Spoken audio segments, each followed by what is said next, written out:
un membre de ma famille, un ami, un conjoint, quelqu'un que je connais de proche ou de loin s'est suicidé, et moi je reste là avec ça. Qu'est-ce que je peux faire?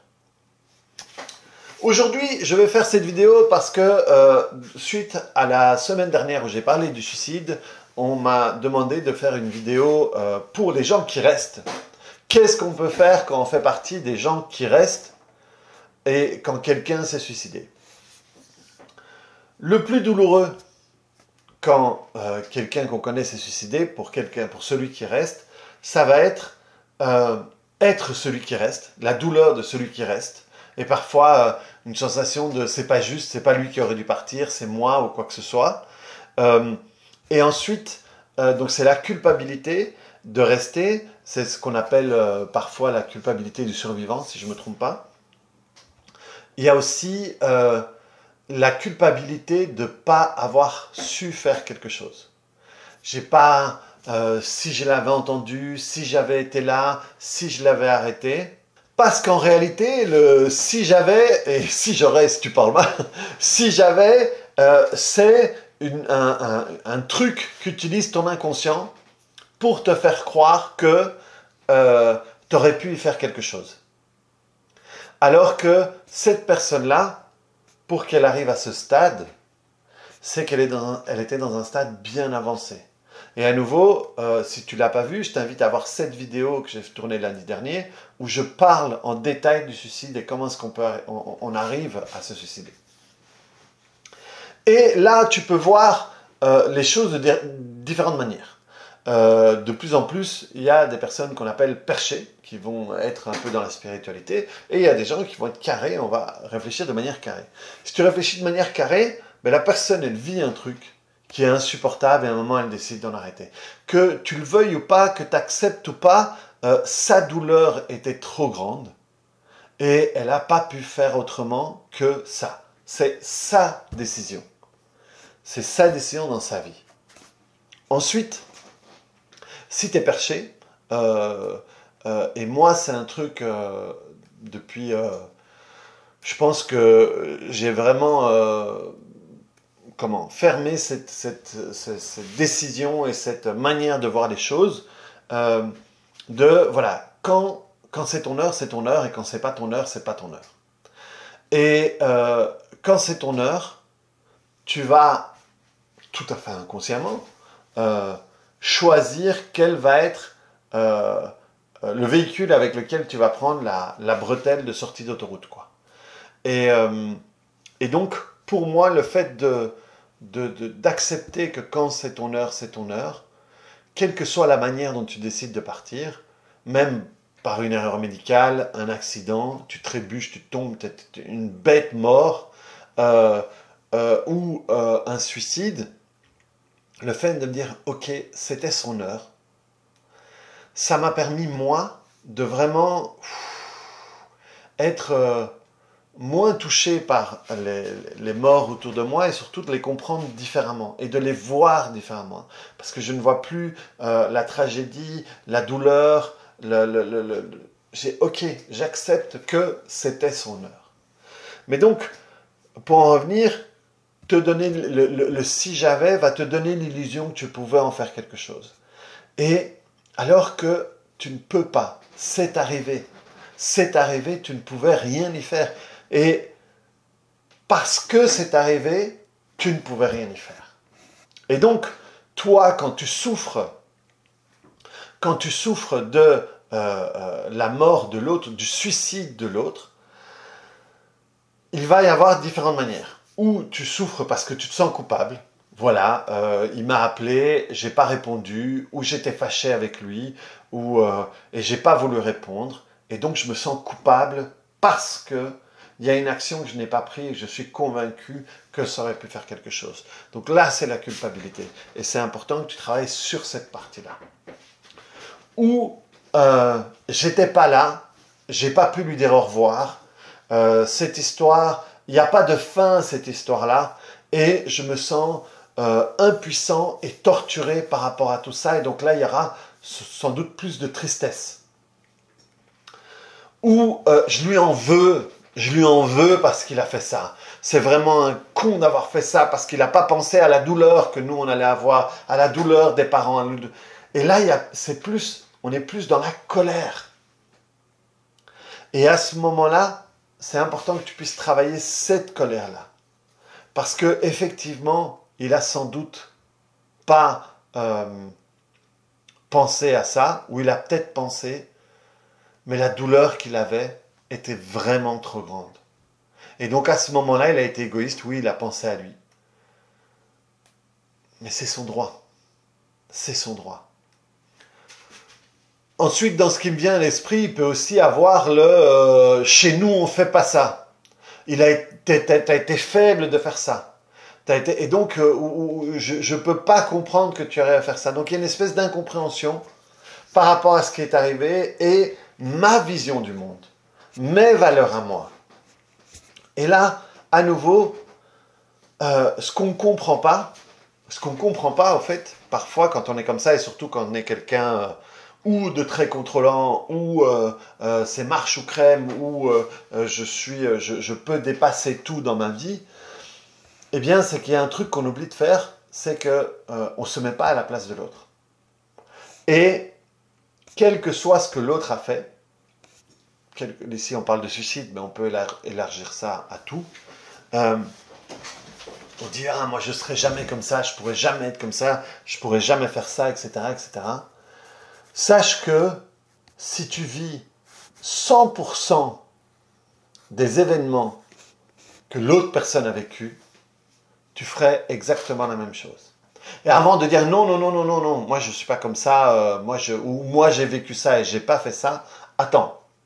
Parce que quand je te dis 100% des choses, ça veut dire que si c'est une femme et que tu es un homme, non, tu as été une femme, tu es né dans sa famille, tu as vécu tout ce que tu as vécu avec son père, avec sa mère, avec son frère, tu as vécu 100% de ce qu'il a vécu.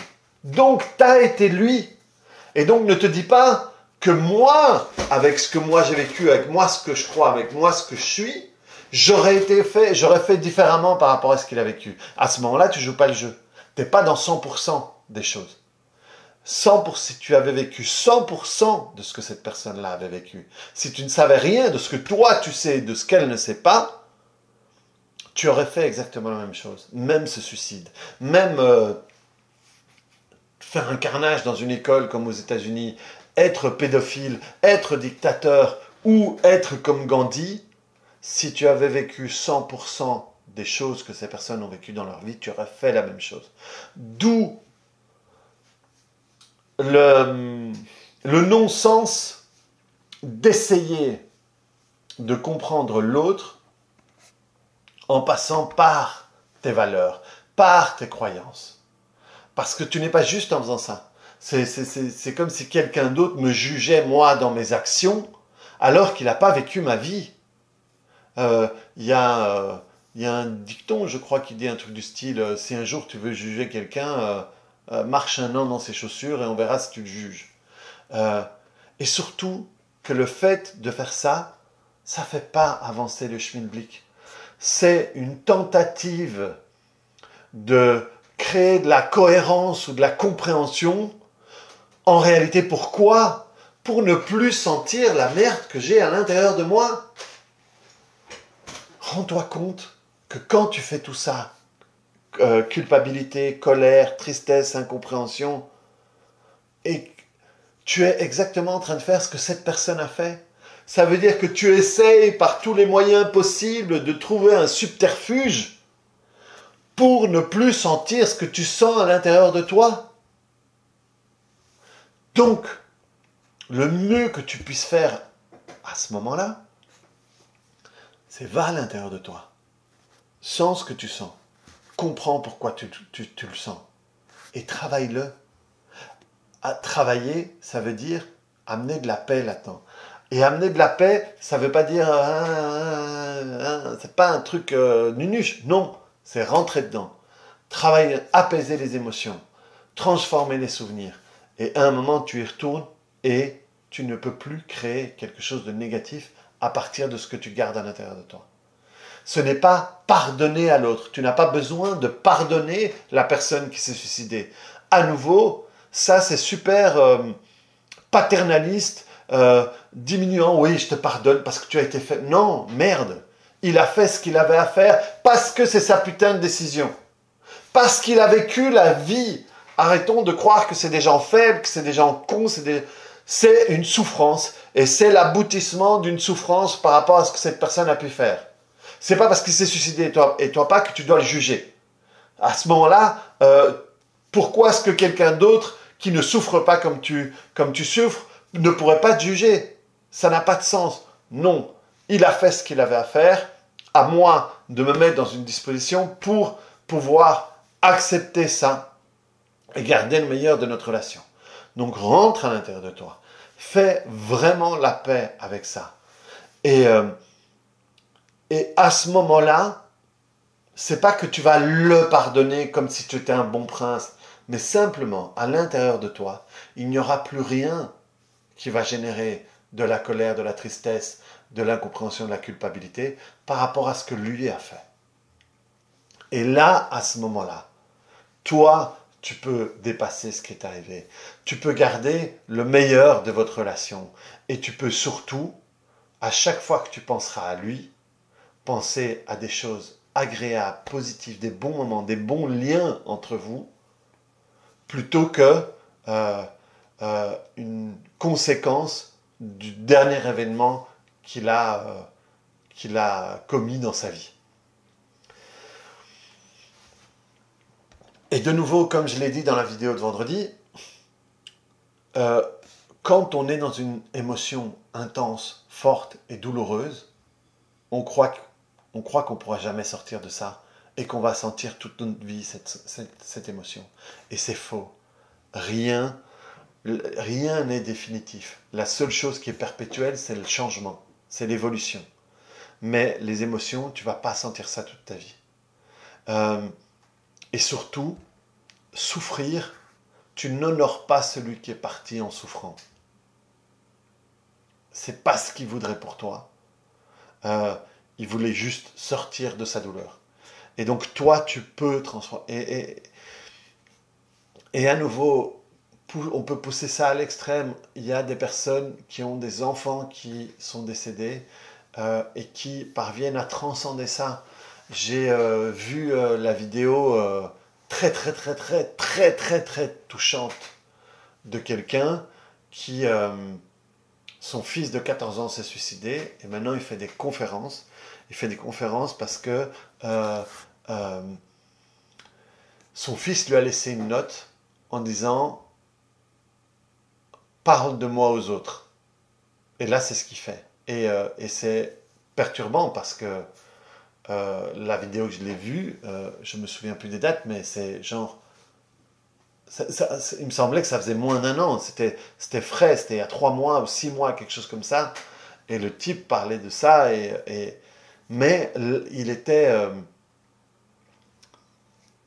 emmené par le fait de faire ça pour son fils. Et donc tu peux transcender. Et est-ce que ça veut dire que tu seras plus jamais triste? Non. Et c'est pas le but.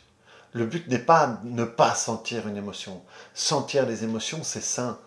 Le problème, c'est rester dans l'émotion et que cette émotion commence tout doucement à te diminuer, voire te détruire.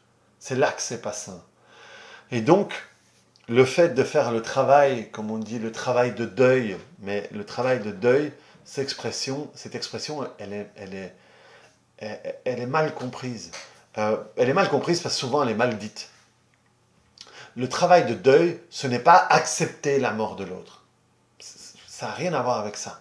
Un deuil, il y a une situation qui me convenait. Cette situation, elle a changé. Et dans 9 cas sur 10, elle a changé sans que ce soit moi qui change. Et aujourd'hui, je ne parviens pas à m'adapter à cette nouvelle situation. J'étais bien dans ma relation avec l'autre. L'autre se suicide. Moi, j'ai pas demandé. Il décide de se suicider. Et aujourd'hui, dans ma vie, moi sans lui, je ne parviens pas à m'adapter à cette nouvelle vie de moi sans lui. Et cette difficulté d'adaptation au nouvel état des lieux, c'est là le deuil.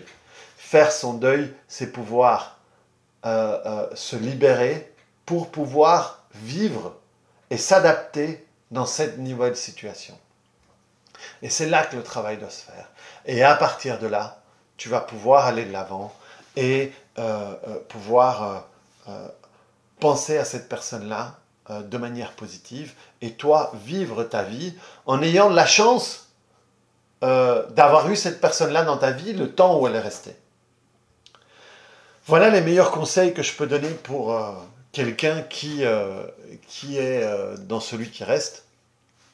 Et pour comprendre un petit peu plus le processus, pourquoi est-ce que tu souffres à ces moments-là, avant de te dire de cliquer sur le bouton j'aime si ça t'a plu, de t'abonner si tu ne savais pas encore, et de me commenter, dis-moi si ça te parle tout ça, dis-moi si ça amène si tu es là-dedans, si ça amène pour toi des possibilités de sortie, et pour que tu comprennes là où se trouvent les personnes qui sont dans cette situation-là, si c'est ton cas ou si tu connais quelqu'un dans ton cas, je t'invite à voir ici les deux choses qui définissent la manière dont on se sent.